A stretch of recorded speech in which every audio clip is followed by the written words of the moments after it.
Right, guys, welcome back. This is the Above Average FPL podcast. My name's Adam, and as always, I'm joined by Baker. How are you this evening, mate? Very good, mate. Work finished, beer pool. It's very hazy, isn't it? Really hazy. I'm I've not got drinking, a not drinking just yet, but little Swedish pale ale affair. very nice. Very nice. Tasty. It's good. Real good. Good, good, good. Just realised my volume is very quiet, but in my ear, not in your ear, but yeah. Game week 22, been and gone. How do we feel about it? Generally, did it kind of just fly by? Yeah, it's weird, isn't it? Like a whole month for a game week, basically, and then a couple of days, and now again, we've got like crap, we've got to make decisions. I think every game week Yes. feels fast after game week 21. Yeah. For Yeah, yeah, sure. yeah. Yeah. I definitely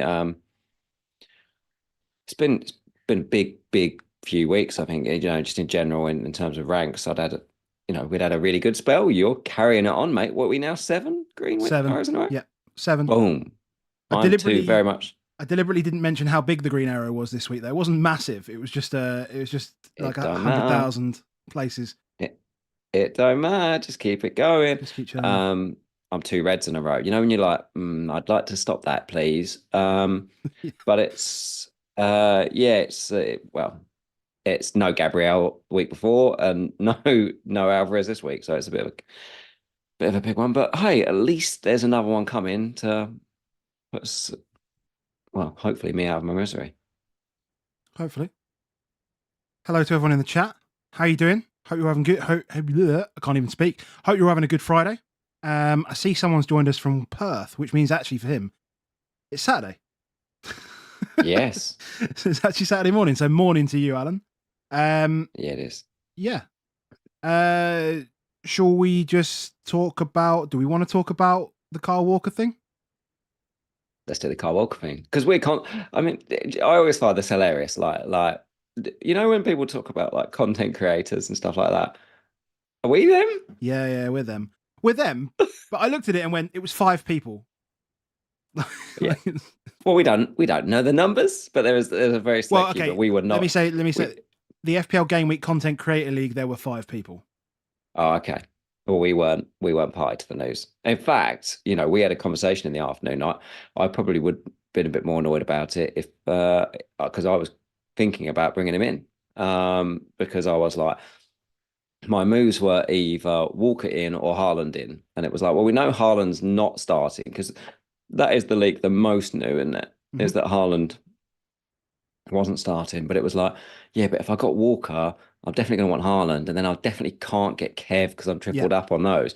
So we went at the end, yeah, I'll just do the bench option and because I had Garnacho as well as like a freebie if he didn't come on, so I backed away. I think the whole reaction, I don't know about you, but my one is there's a lot of way too much reaction, I think, probably. On it, we know that our friends over at Black Box suddenly are not too happy about it. I would say, there's some big essays and all the else. I think there is a bit of environmental stuff to just understand is virtually every predictor model, whether it's you use review, whether you use like Hub AI, all of those type of stuff, said Walker was a great buy-in. Jump the wave. It was also 14 out of 14. jump the wave. 14 out of 14. So everyone was like, this is a really good thing to do. So loads of people did it. So is it natural that those people are pissed? Yeah, really natural, that those people would be. It creates suddenly a bit more heightened thing Yeah. about it. It's an emotive game. We do feel really hard done by when we get done. Do we, should we continue to just berate people or judge people how they do it?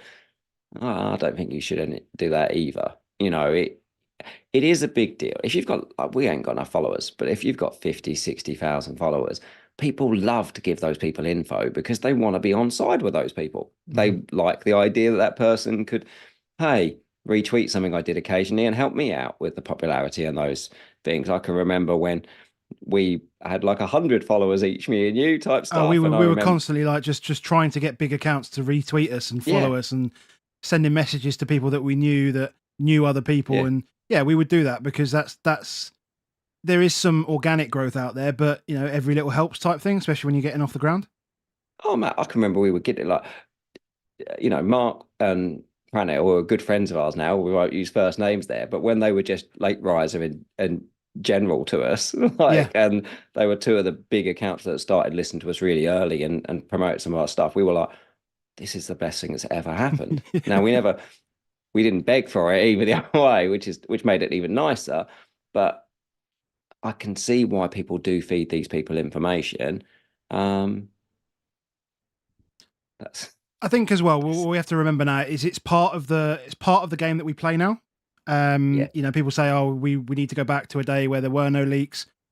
Cool, yeah, that's okay to think that, but we're in a world where information passes more quickly than it ever has before, and so mm, it's almost like a natural evolution, and it's one of the cons that we see of it, but it's there, yeah, right? And so there's always going to be somebody that knows more than you. I think yes. is the thing, and that person doesn't always have to tell you that information. So, Stuart Pearce. Did you hear that this week? oh, Did you hear the that thing on was the Stuart Pearce? best thing I've ever. That's the Oh, best thing great. I've ever heard.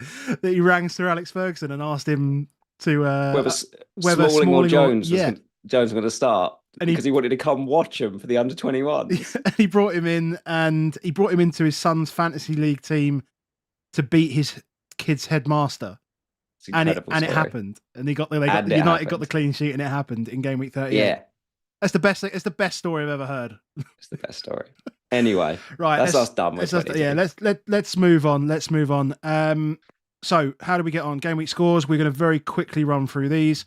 So as you said, right, 7 greens in a row now for me. Woohoo! Up to 1 point, just under 1.7 million. So I had Areola in goal, Gabriel.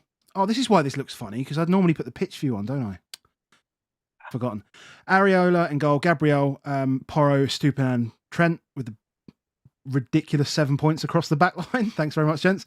Foden, KDB cap, Palmer, obviously unlucky not to get at least one penalty.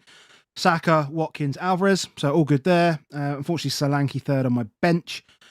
And yeah, so now up to 1.7. I've got tons of money in the bank. Yeah, it's moving in the right direction. I'm feeling pretty good about myself right now. Yeah, looks good. Yourself? Looks real good. For me, I similar backline, got absolutely nothing. Richarlison cap, so the Richarlisons or the Fodens or the KDBs, they were all about the same in it in the end. It was all 6 or 7 pointers, all real friendly like. Saka was my top scorer. I'd never considered captain Saka on it. And then I started Haaland for his 1 pointer. So, it's a big swing in it. The Alvarez to Haaland is a 12-point swing. Pays for people want to take -4s, -8s to get him in this week. It's already paid for. Yeah. And yeah, that's me, 55. Like it's really is. Yeah, just those 8s and 7s from Slanky and Watkins, and those are kind of what they do in it. Like there's a little bit of like, could you possibly captain them this week? Hey, they both have had big hauls this week, this season, but mostly they do have 7s and 8s, don't they? They don't even do 9s quite often, those two. Like because they miss too many. Because they get one goal and they miss too many chances. Well, they don't do enough. Like Solanke, when we did our baseline thing, his baseline is like 1, wasn't it? Yeah, horrific.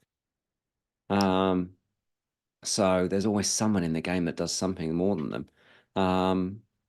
It's difficult. I mean, yeah, you obviously dropped a few, but at the same time, I think obviously having Haaland in the side is, that makes things nice and easy for you decision wise. I think going forward, at least in the short term.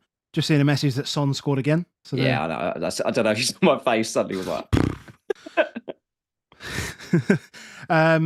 Yeah, so that's a decision that you don't have to make this week, which is kind of nice, I guess. Yeah. But we can look at the decisions we're going to make. So, yeah, I mean, 2 above average game weeks. Happy days. That's what we'll take. Armband. I've got Sonaldo sending me voice notes, by the way. do you want to play it out? I think it'd be the best thing ever. Let's play it out. We can see if we can hear Sonaldo. Hold on. Yeah, let's get back here. Let's see if we can try and what I'll have to do. Put it up loud. Oh, there we go. It's gonna be amazing. Hold on.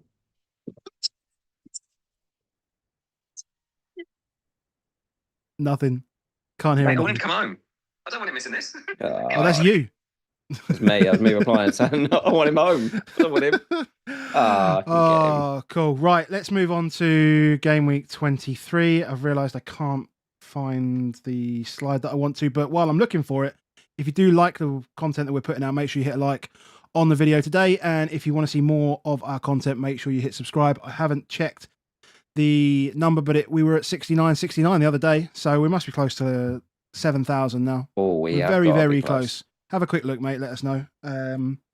Actually, no, I'll have a quick look, but still the same. Probably still the same. Enjoyed it. To be fair, I think we've dropped back down. I think we've gained. We actually gained we gained subscribers, and then we've lost followers, and now we're subscribers, and now we're back to 69. So I'm pretty comfortable there. Ah, well, it's not bad. We are close. It's a good number. We are close. Good number. It's a really good number. Game week 23. This is a very common, very common graphic you see around at the moment, which I just guess goes to show how good the information is coming from Rob T, and shows you expected goals in a given fixture for that team, percentage of clean sheet, chance, and that's it. That's basically. That's it. A little picture there to sort of suggest who you might want to be focusing on, because Newcastle versus Luton is probably the most one-sided game here. I know that City's numbers versus Brentford are slightly better, yeah, but they're away from home, and that's obviously not factored into this in terms of like being the biggest gap. God, what am I trying to say? The biggest XG difference expected.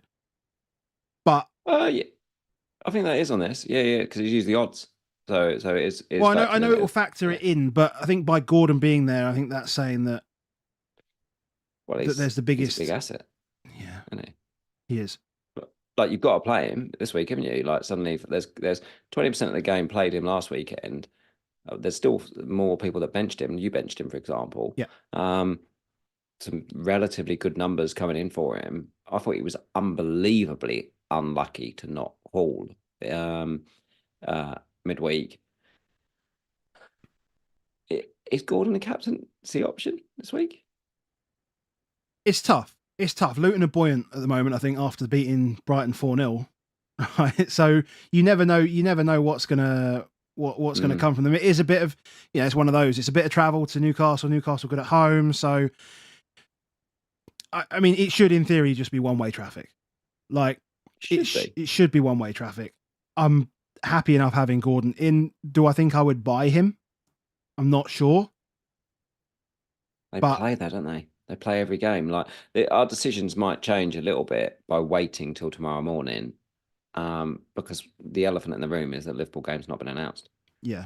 Exactly. So I think most of us have got like at least one of our attacking spots, and the easiest one is Jota probably to get to for one of our midfield spots. And suddenly it's like, well, maybe not. Maybe I don't need to go there. And money could all flow into us if people start selling Trent for 25 as well. If that double doesn't happen, which I think will be common. Bearing in mind doesn't play 26.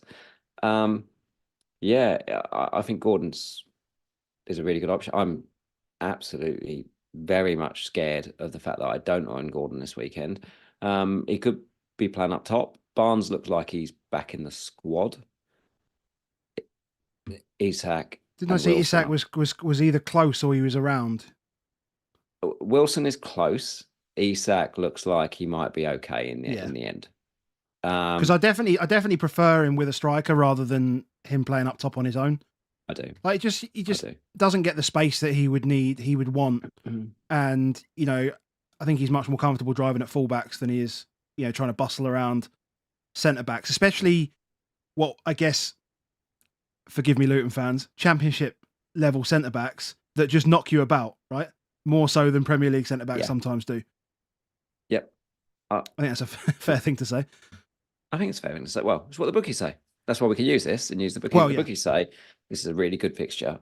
And I don't like not having a piece of it. There is a world where tomorrow morning I get a bit adventurous and bring Kieran Trippier into my team. But we'll cover that when we look at our teams. But there is there is a little bit if I wanted to get fancy tomorrow that I could do that, but I'd have to probably try and get some kind of more concrete news that Liverpool got doubles not on. Fair enough. So that's the standout game. We've obviously got Man City Brentford. Yeah, and you've still got the same four. I think you've still got the same four assets. I mean, regardless of what's happened leak-wise, Walker-wise, I think it's naughty step. I just think it's naughty step. You just think it's all the paper stuff? Yeah.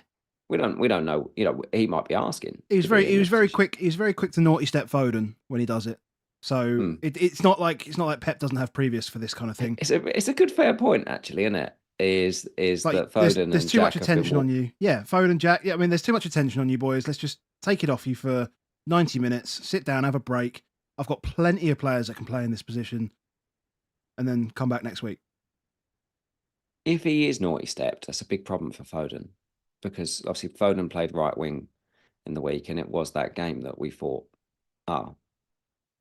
if Walker's not there running the line, Lewis comes off the right back and Foden stays out there, and suddenly Foden's not the golden goose that we want him to be. You know, we've talked about it a million times. It's that one of the issues with Foden is that he can play anywhere.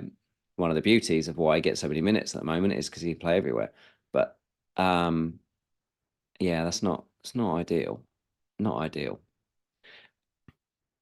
Kev, captain, in your thoughts? What to be captain or being given captaincy? Captaincy FPL wise for you. Oh, FPL wise. Difficult. I don't hate it. I think he's going to start. Yeah. And I never feel uncomfortable having the captaincy on him. I mean, it's really difficult because the four that we've all got, or we've got at least two of, Foden, Alvarez, KDB, Haaland, is kind of, I feel like you could pick any one of them, and then like you're gonna get one of them will pop, and the rest will just do okay. And we saw that this week with like Alvarez, he popped a little bit. Foden and Kev 6 and 7. It could be Kev 18 this week, and Haaland and Alvarez 6 and 6, and Foden 6. It could be. Haaland could just come in and smash a hat trick, and just there you go, 17 points, happy days. Kev could get 3 assists. You never know. Yeah, it's really difficult to get that one right, and away from home. Not that that's a massive deterrent for me, but I've just got I've got players playing good fixtures at home as well. It's tough. It's tough. I went midweek to watch the Spurs Brentford game, and watching Brentford and watching Tony as well was they're good things to watch. You can see a really well coached team. They are all pulling in the same world of shithousery. Like, they're good at it. Yeah, I know. I feel that's very Tottenham specific. I do think the way they approached that was very Tottenham specific. I don't know. I think they've always been that way. Like, if you think about the number of penalties they used to get, it was always like everything's deemed around effectiveness, efficiency. I think with Brentford, like, that's what you always see. If there's a way, that they can glean an edge on anything they can do, they will find ways to do it. They're more happy to do that than they are thinking about, like, there was that thing last season, wasn't there, where they didn't win a game where they had more possession than the opponent, and that kind of, in a strange way, is exactly Brentford. They're almost trying to lull you in. There was a fan near me, and he was like, we should just let them have the ball for the bit. We'd probably get a lot more chances in that first half, because they were just so happy to just rest defence into it and say, go on. But I think, and all I could think about in that when I was watching it was, it'd be lovely if we had a Kevin De Bruyne. It would just be lovely and that's no offense to Maddison, but obviously Maddison's not, fully fit in this world, and Bentancur wasn't there. But all I could think about was, it'd be lovely to have a Kevin De Bruyne here, because we had nobody to cross the ball really, or the ones we had weren't very good at it. Porro wasn't really getting into those positions to do it. Udogie and Werner's not really their game. But if Kev was there, I'd have felt a lot happier being a Richarlison captain. So you're saying in the summer we need to sign Kevin De Bruyne.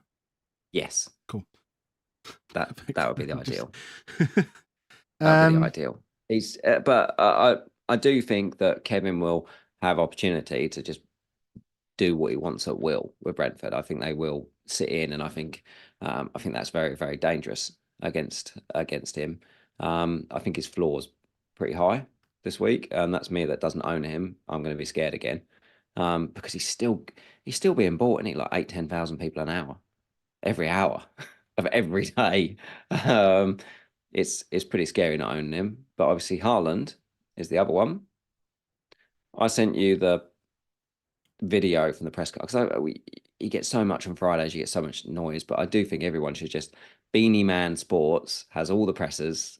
It don't take long. Flick through them, watch them, try and get a bit more context on it. Like the Darwin one, when I saw that earlier, the fact that Klopp brought it up, the fact that Klopp then was almost using it as a way, it hurt himself. So I wasn't too bothered about the 4 misses. I was really pleased about the assist. I was like, is he now just saying that so that, it's okay that he missed a pen and okay that he did all these things?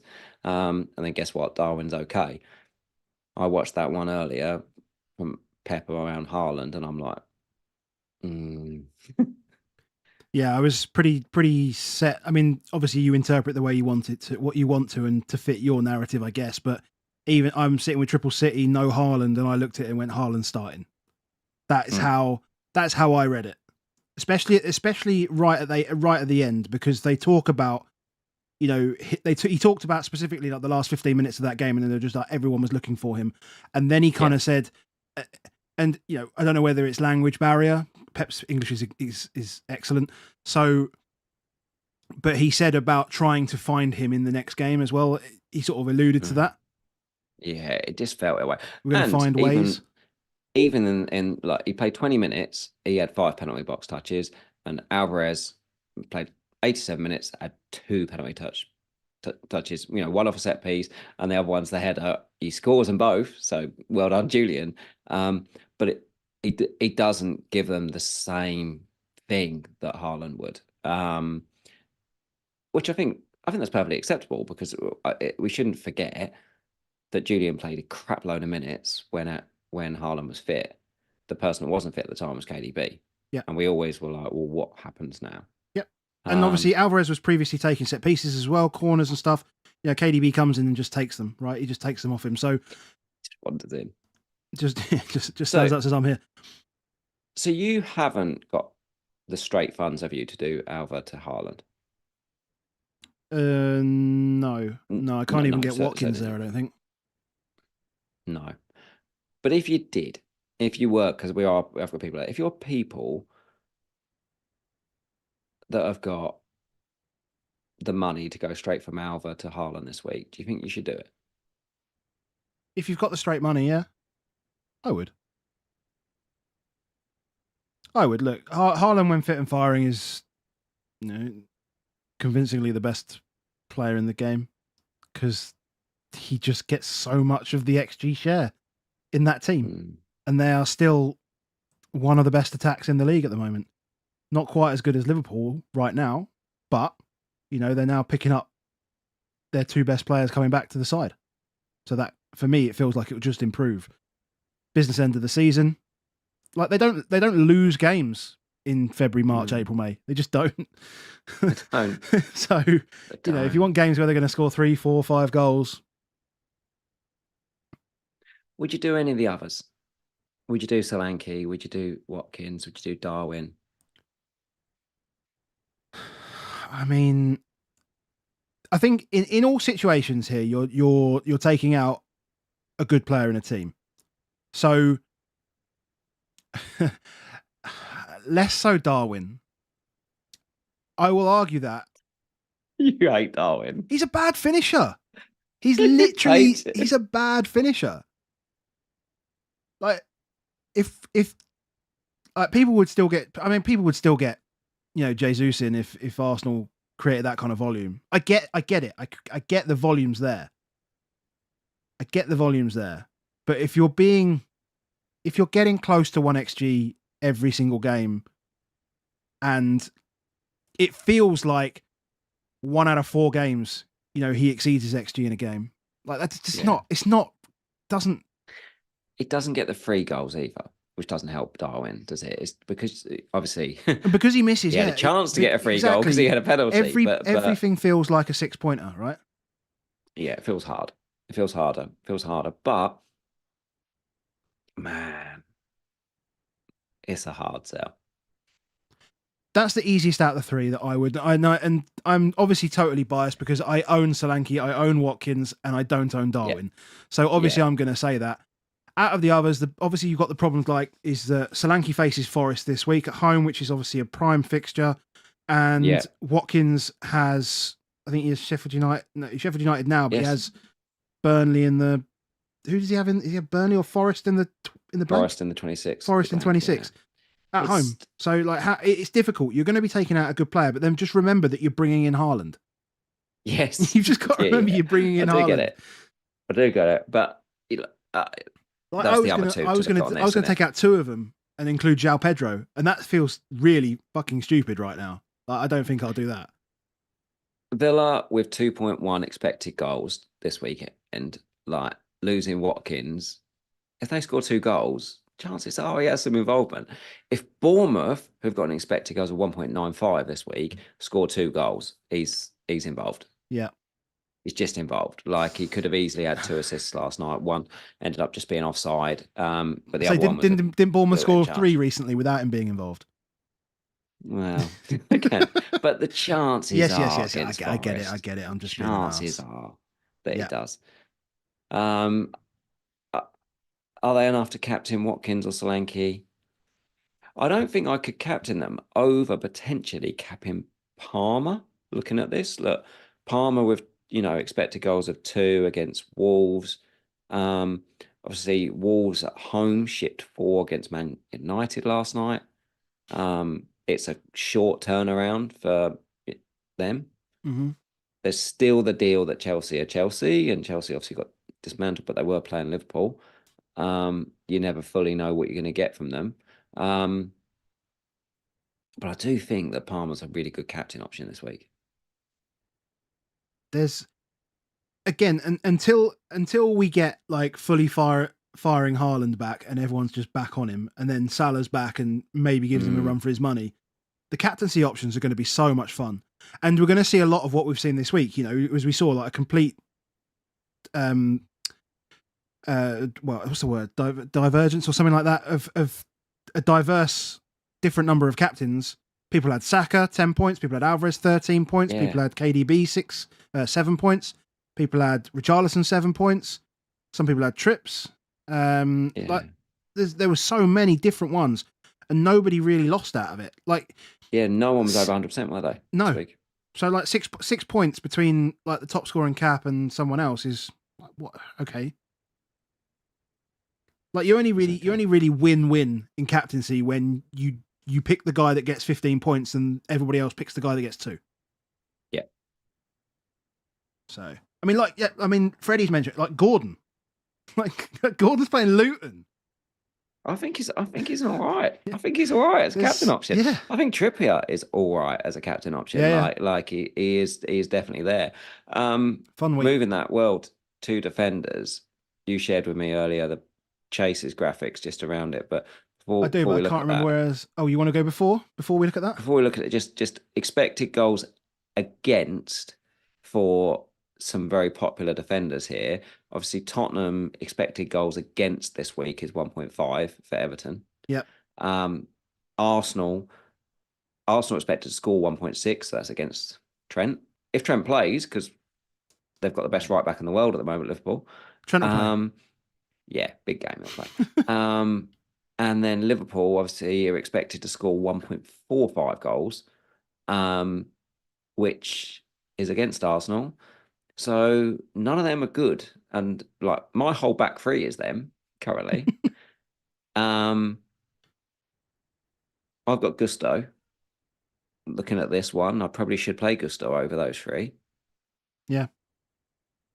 It'd probably have to be an Arsenal defender, really. It'd have to be the Arsenal defender, wouldn't it, really? You got to think about routes to points for the other routes to points, right? You've got Saliba, right? Yeah. So He ain't scoring nothing. He ain't They ain't he keeping it scoring. clean, so he ain't getting the bonus. Like he was on for 2 bonus up until that second goal against Forest, and then obviously they let the clean sheet in, so he's definitely not getting it. And you're like, well, chances of goal. And Gusto over Saliba's the right move. Gusto over Saliba was probably the way. Obviously, on with it. Porro and Trent, you've got additional routes, right? You've got goal scoring threat. You've got mainly assist threat for both.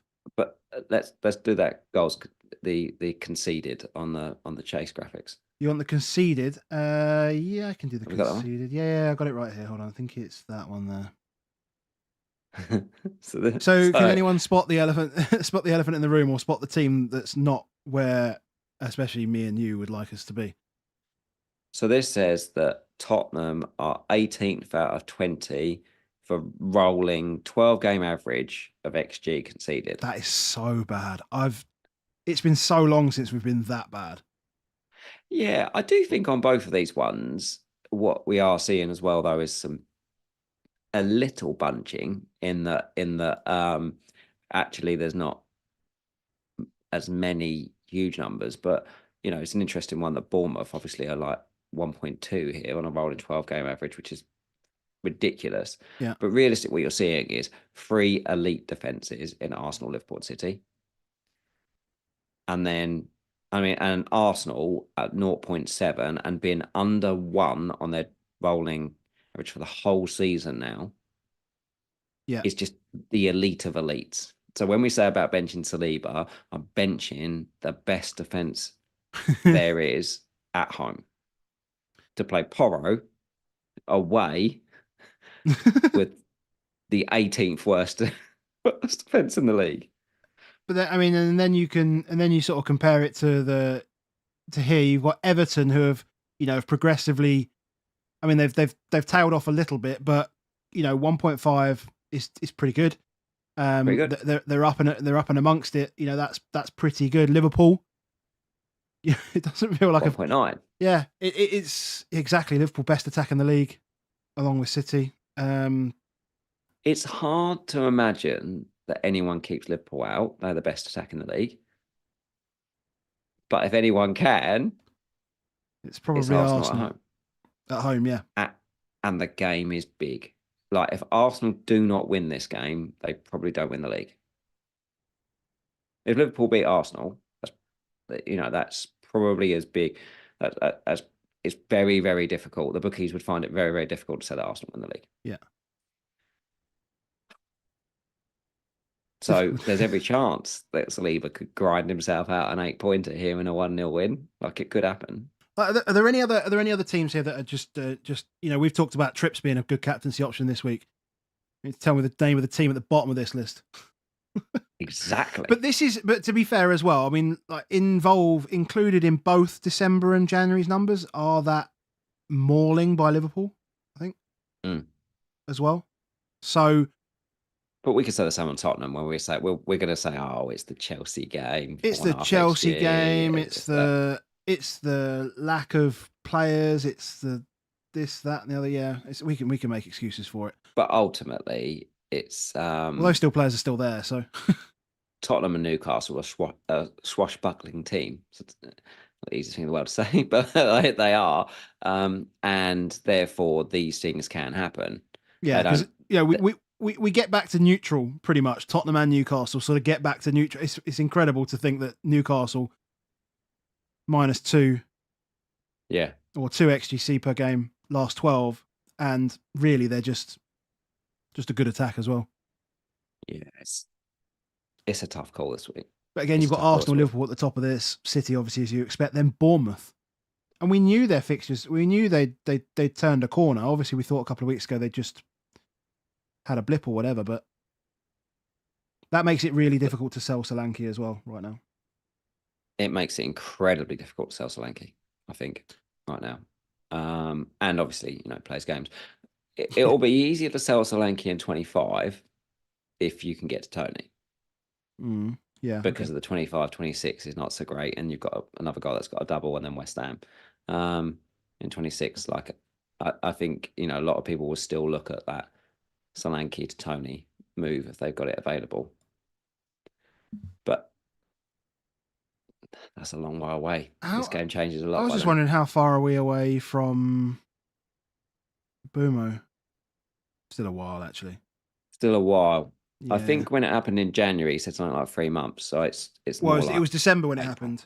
December was December, beginning of December. Definitely a 3-month. Yeah, job. Beginning of December, January, February, March. So yeah, it's still a while. Yeah. Still plenty of time. Still a while. I'm just wondering when that Brentford thing gets back together, and we get the band back together type thing when they're all fully firing, because they haven't had that this season at all yet. I think Mopai is doing a really similar job in that we used to talk ad nauseum about the fact that Tony wouldn't just stay at number 9. He wanted to go where he wants. Watching him in the flesh, he's just a predator. He's literally just watching him. He's like an apex predator. He struts around the pitch like he's really cool to watch. I was annoyed at how cool he was watching him work, because he ain't ever come to Tottenham, mate. Like, if you could hear the chants at 2-1 when we were singing "You Should Have Cashed Out," like, if there was a sign that says he ain't ever come to Tottenham, that was it. Yeah. But yeah, he was fun to watch, and I think having another guy like Mopai or Mbeumo when he comes back, then it's like, oh, okay, that means that you've got a guy that will move around him. But yeah, I'm more than happy to get Tony when I get the chance. So where are we at? Where are you at then? We need to go teams, don't we? Because we're running at 40 minutes now, so we need to get moving. So yeah. So this is me at the moment. Bus team. I never ever change my captain. I never really do a bus team. I probably should. But I'm in a position where I think I'm going to roll. But I've got a captaincy dilemma and I've got a benching dilemma. Because as it stands at the moment, I've got Gabriel, Estupinan and Trent. Yep. And then I'm benching Porro as it stands. Over Gabriel. Is Gabriel the one that rather than Trent? It's so tough. Like these games, like Liverpool, Arsenal in the past have been like 1-1s, 2-2s. There's a lot of Desmonds. You can't bench Trent, can you? You can't bench Trent. No. I will be frustrated if Conor Bradley starts, but I really don't think he will. Like Trent's just the first choice right back. Like that's just what he is. People have said like Szoboszlai coming back from injury might mean that he plays Bradley behind Trent. I mean, to be fair, he could play Bradley ahead of Trent. I think he starts as like I looked at him on Transfer Market and then fine, that's not like the be all and end all of scouting, but he's definitely got right mid as a position that he plays. So it's not like he hasn't played there before. Probably starting Gabriel and Trent. And then like benching Porro. And then it's like, what do I do with the front 8? Because of Foden, no way I'm benching him against Brentford. KDB, no. Palmer, no chance. Saka, like that's tough. Like that's real tough. No chance of it being Gordon. I'm probably closer on Watkins than I should be because they're away from home. And, you know, they've just been, we've watched, I know Brighton aren't Villa, but we've watched a good team, go to a ground of a promoted side and just get beaten up. I don't think Sheffield United have got that in them, but especially when you've got the manager complaining about refs and assistant refs eating sandwiches and shit while he's talking to him. But did you hear that? Amazing. And then Alvarez. So Alvarez is obviously an option as well, depending on, I think information is going to drive this one. Yeah. Because Solanke on the bench here feels stupid. Yeah. Like it feels dumb. I'll be amazed if you end up with Solanke as being the bench option. Ideally, you want something that tells you one of those City boys isn't playing. Yeah. Do you think you could ask one of the guys that were in that league that had the Walker information? Yeah, I was going to slide into one of those and see. Yeah. So, and just for people that are calling me an idiot in the live chat, this is not my final team, by the way. There is still some time before the deadline, so we're just talking things through. This is just what it looks like at the moment. Solanke will not be on my bench. Don't worry about that. I was just looking Yeah. to see what it looked like and took the screenshot at the time. It was pretty rushed getting things together. So KDB won't be my captain either. I think the only thing I did Won't do be? was change keepers. So where's your current thoughts? If the deadline was right now and you didn't have any more information, where do you think your captain would be? Great question. Maybe it would be KDB. Maybe it would be KDB. I like it. Yeah, maybe it would be KDB. I like it. I mean, it sounded like, looking at those three midfielders you talked about, they seem to be the three people that you seem to be the most confident with. So I would say KDB, Palmer, and Gordon. They felt like the ones that you were most happy about. They're the three locks. I mean, Foden's probably an information play. Yeah. Just depends on how we think he'll set up. If he plays all four, then what the hell does that mean? Like, that's going to be carnage. Yeah. Yeah. But yeah, I mean, Gabriel has the route. See, I think if I had Saliba, I think I would play Porro over Saliba, but because I've got Gabriel, I think I'm going to play Gabriel over Porro because he wasn't as effective this week. Yeah, everything was routing through Maddison, and Kulusevski was slowing everything down. That's true. Sarr's so back. Big for Porro. So, like, the thing on Porro is that he has missed Sarr so much. They just know when to dovetail. When it's like, oh, you sit, I go. Oh, don't say stuff like that because you don't need to throw too much at me to bench the Arsenal player over the Spurs player, do you? We don't know if Sarr will start or not. He said that he's come back. He's a bit tired and stuff, but he'll definitely be involved. But I do think Bentancur and Maddo, mate, they were tired the other night. Like they're really, but Bentancur's really rusty. Like, that's the one thing I took away from that is that he's had a year out, and it felt like he's had a year out. I think if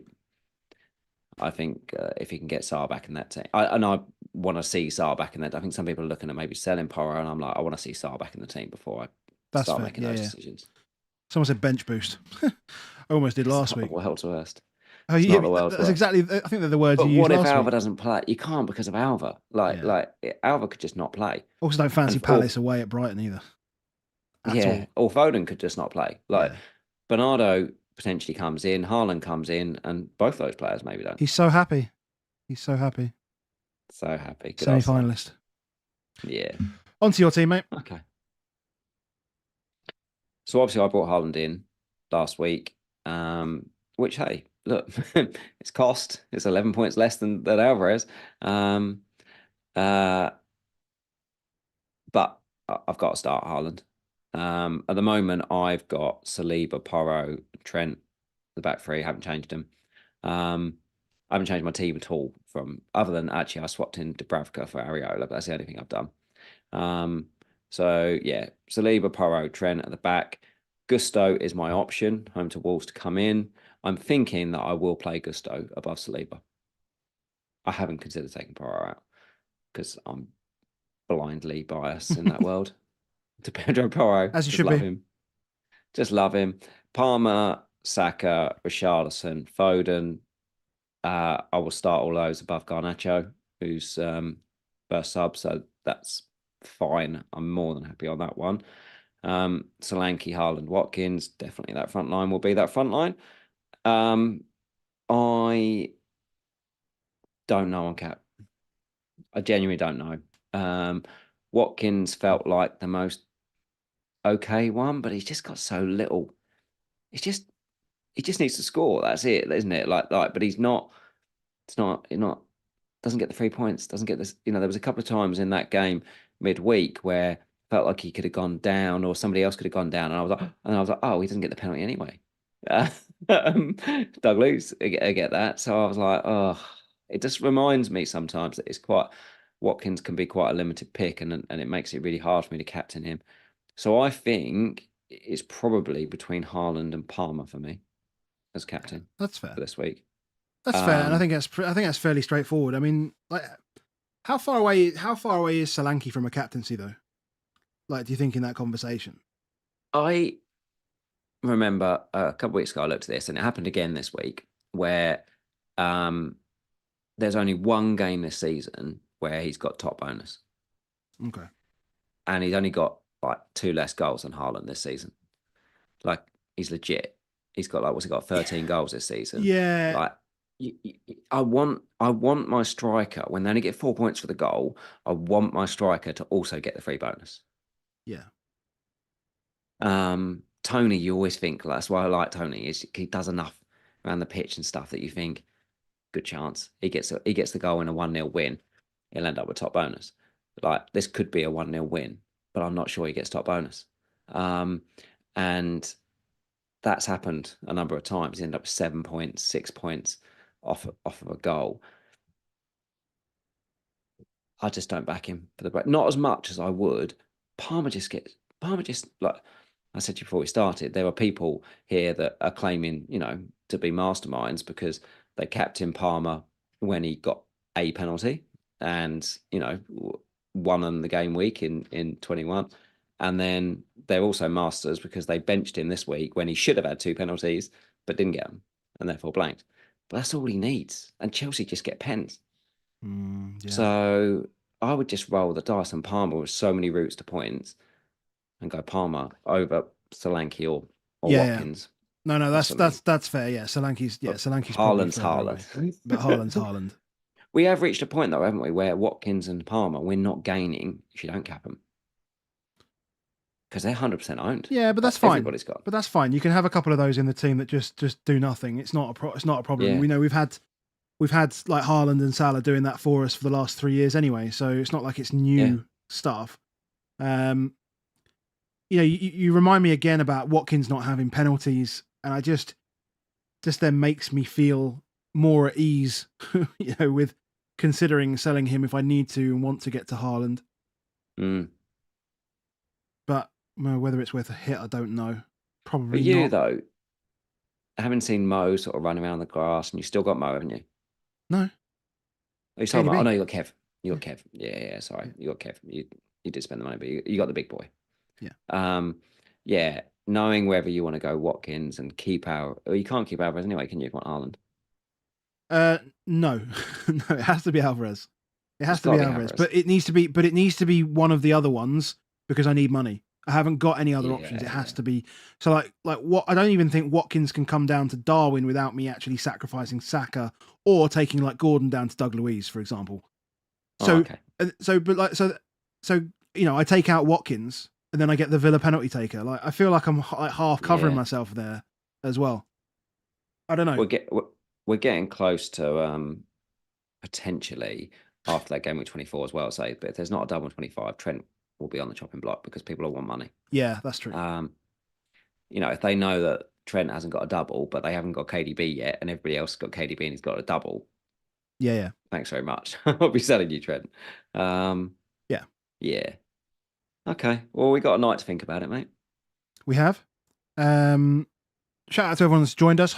We said it'd be quick, just under an hour. That's pretty quick for us. So happy with that.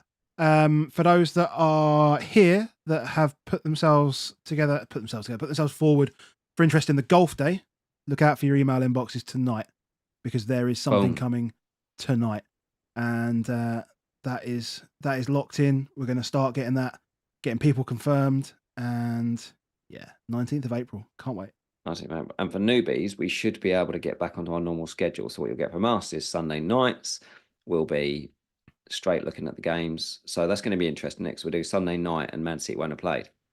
I was asked by the wife if we could move to Monday. Okay, during the game. During the game could be more interesting. Filthy. Yeah. That's good. So we'll work it out. We might do Sunday. It depends on what the plans are. But if I can get enough prepped on Saturday, maybe we can do Sunday anyway. Because a lot of people have been complaining about no Monday morning podcast commute, which is a bit awkward. We need to get back into that swing. But then back on schedule, so. and then obviously like the Thursday team selection discussion, where we give you our squads and tell you what we're thinking, basically. Yeah. Okay. And that's about it. Good luck. So good luck for the week, mate. Good luck for the week. And I'll catch you later. See you later.